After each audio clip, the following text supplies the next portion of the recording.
Salut les potes! Comment ça va depuis le temps? La dernière fois, nous avons terminé l'histoire des boss dans Terraria. Enfin, nous avons vu sa conclusion avec les piliers célestes et le Moon Lord. Mais il nous reste bien des événements à aborder, toute une mise à jour majeure. Alors ne perdons pas plus de temps, c'est y part pour l'histoire des boss en 1.4.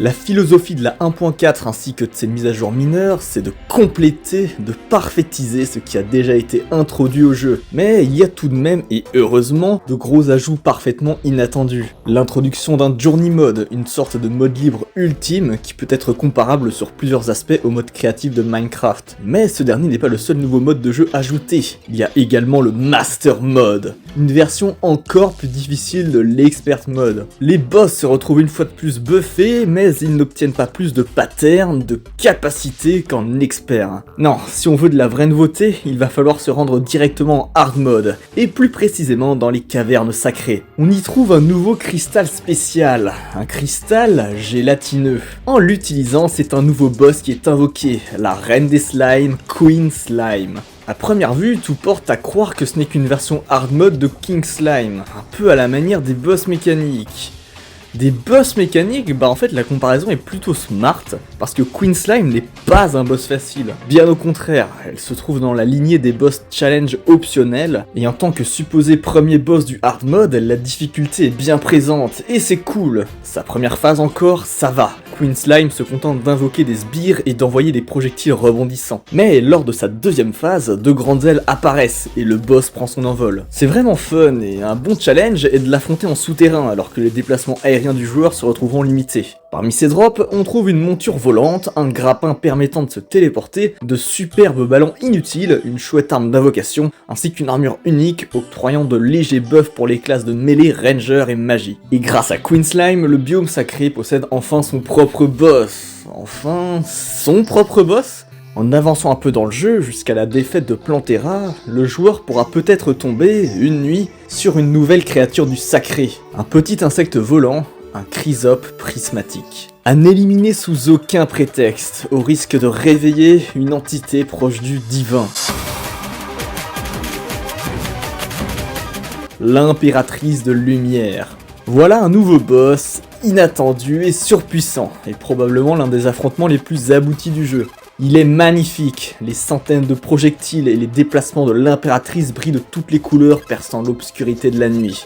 Il est difficile, les patterns du boss sont extrêmement variés, il faudra apprendre pour correctement les esquiver. Il est récompensant, son loot offrant à chaque classe une nouvelle arme excellente, ainsi qu'en expert mode, un accessoire faisant partie des tout meilleurs du jeu. Mais ça n'est pas tout, car l'impératrice de lumière possède une version enragée. Il est possible de l'affronter de jour, mais il faut se tenir prêt, car toutes les attaques du boss élimineront en un seul coup n'importe quel joueur. Imaginez juste la pression d'affronter ce boss avec un personnage en hardcore, dont la mort est définitive. Mais il y a une récompense, vaincre l'impératrice de lumière sous sa forme enragée permet d'obtenir Terra Prisma, la meilleure invocation du jeu, et ce de très loin. Mais même sans ce challenge précis, l'impératrice reste un boss très difficile, se hissant sans problème sur le podium des boss les plus coriaces avant l'affrontement contre le Moon Lord. Bon, c'est tout pour la 1.4. Enfin, pour la 1.4.0, parce que des mises à jour, il y en a eu, et pas des moindres. Abordons la 1.4.3. Cette version du jeu apporte un énorme crossover avec le jeu Don't Starve Together. Mais contrairement au crossover avec Dungeon Defenders 2, il ne s'agit pas cette fois-ci d'un événement déclenchable, mais d'une toute nouvelle Secret Seed. Ouais, je crois qu'il est plus que temps de vous introduire ce nouveau concept de la 1.4, les Secret Seed. Chaque monde de Terraria possède une seed qui définit concrètement ce qui se trouve à l'intérieur. Mais il existe plusieurs seeds qui apportent des effets particuliers à votre monde. Par exemple, la seed Not the Bees génère un monde entièrement fait de ruches et de miel. C'est ce qu'on appelle une Secret Seed. Il en existe actuellement 8 dans le jeu, dont une spécialement ajoutée pour le crossover, la seed Don't Starve, dit le constant. Mais l'ajout qui va réellement nous intéresser ici, c'est l'introduction d'un nouveau boss qui va avec.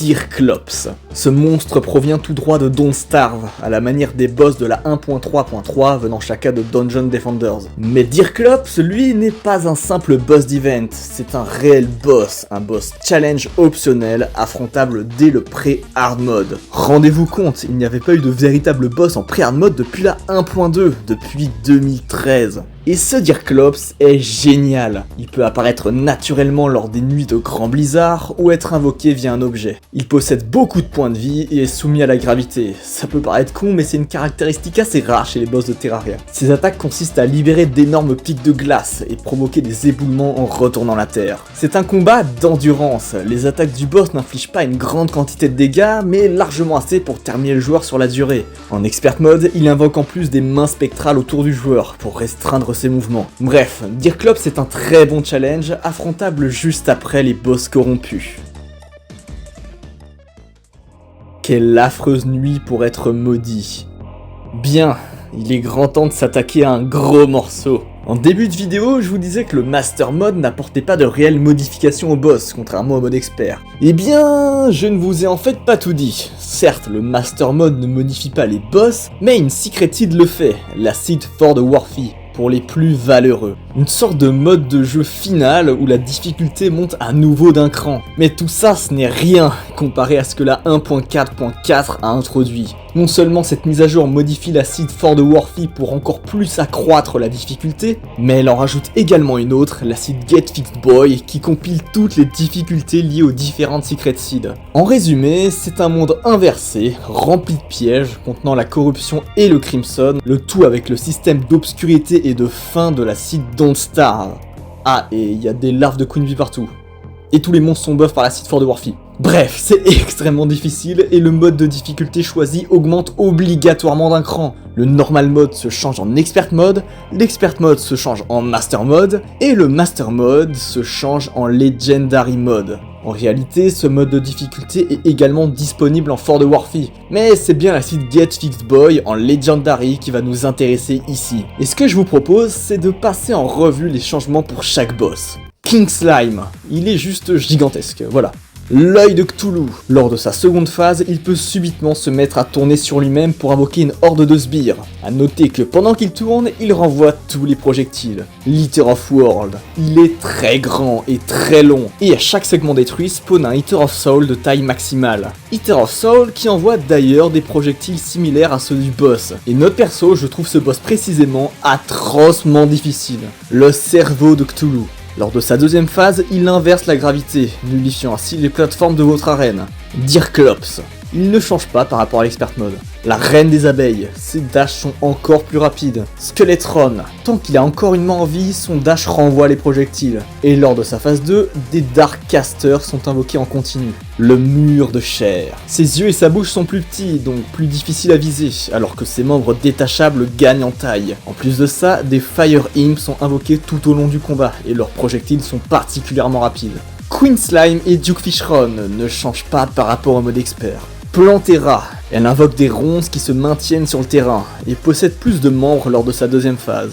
L'impératrice de lumière, elle ne peut être invoquée que de jour, donc toutes ses attaques OS forcément. Le golem, il devient tout petit mais extrêmement vivace. De plus, toutes les sources de lumière s'éteignent, ça peut vite devenir un enfer de parvenir à le viser. Le lunatique cultiste ne change pas non plus, et enfin le Moonlord fait jaillir de son œil central une énorme quantité de rochers lunaires rebondissants. C'est absurde mais ça fait très mal. Voilà, c'est tout pour nos boss en Legendary. À moins que...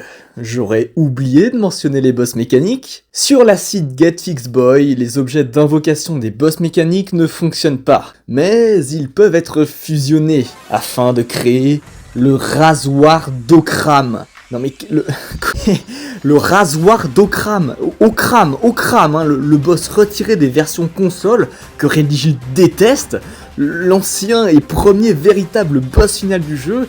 Et c'est référencé à nouveau dans Terraria, le rasoir d'Okram. Bon, la ref est folle, Okram étant à l'époque l'ultime boss mécanique, hein, étant donné que son item d'invocation fusionnait déjà un crâne mécanique avec 2 yeux mécaniques. Mais maintenant, en 1.4.4, sur la Seed Get Fixed Boy, on a ce rasoir d'Okram, un objet d'invocation de boss qui réveille, on ne sait pas. Alors on va tester.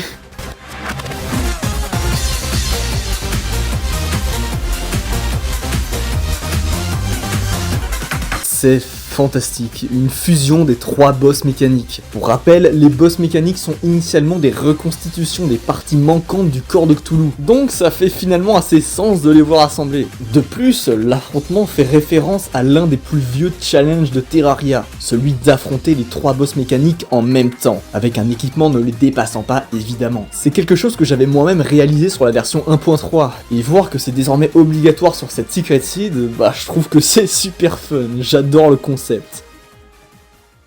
Et voilà qui conclut cette dernière vidéo sur l'histoire des boss de Terraria, ou du moins jusqu'à ce qu'il les matière à en faire une partie 5. Cet épisode a mis énormément de temps à sortir, on parle de pratiquement 1 an, j'ai même globalement sorti très peu de vidéos ces derniers mois, ça a été pas mal la galère dans ma vie, et ça risque de durer encore un petit peu, mais tout va bien, je ne suis pas prêt d'abandonner les vidéos, et j'espère qu'on se retrouve bientôt pour la suite, ou autre, je ne sais pas encore, mais merci d'être là, merci d'avoir regardé, merci de toujours soutenir et d'être présent, restez cool, souriez à la vie, le caramel c'est gigabon, et je vous dis à bientôt les potes.